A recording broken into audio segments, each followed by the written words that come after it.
আমরা পুরোটাই পরিশোধ করব, ওয়াদা করলাম। আর সেটা পরিশোধ করে ওনাকে আসসালামু আলাইকুম।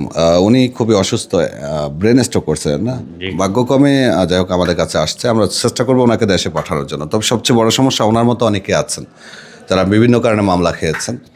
আমরা হয়তো সৌদি আরবের সকল অসুস্থ রোগীকে সাহায্য করতে পারবো না, তবে ওনার দায়িত্ব অন্যদের মতো আমি নিচ্ছি দেশে পাঠানোর।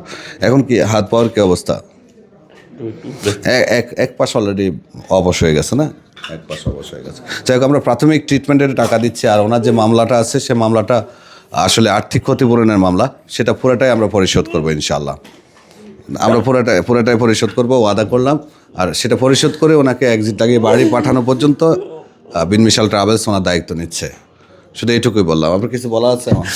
আলহামদুলিল্লাহ, আল্লাহ ভালো লাগুক আপনাকে। এটাই হলো আমার কামনা। কান্না করার কিছু দরকার নেই। আপনার বাড়ি যাওয়ার দায়িত্ব এখন আমাদের, কেমন? আমরা পুরোটাই দায়িত্ব নিচ্ছি আপনার বাড়ি পৌঁছানো পর্যন্ত, আপনার মামলা শেষ করা পর্যন্ত সমস্ত দায়িত্ব আমাদের। এই হলো আপনার এখন প্রাথমিক ট্রিটমেন্টের টাকা। আপনি আজকে ওষুধ নিয়ে নেবেন। এখন তো থাকা জায়গা না, না? আচ্ছা, ওকে, দোয়া করবেন সবাই ইনশাল্লাহ।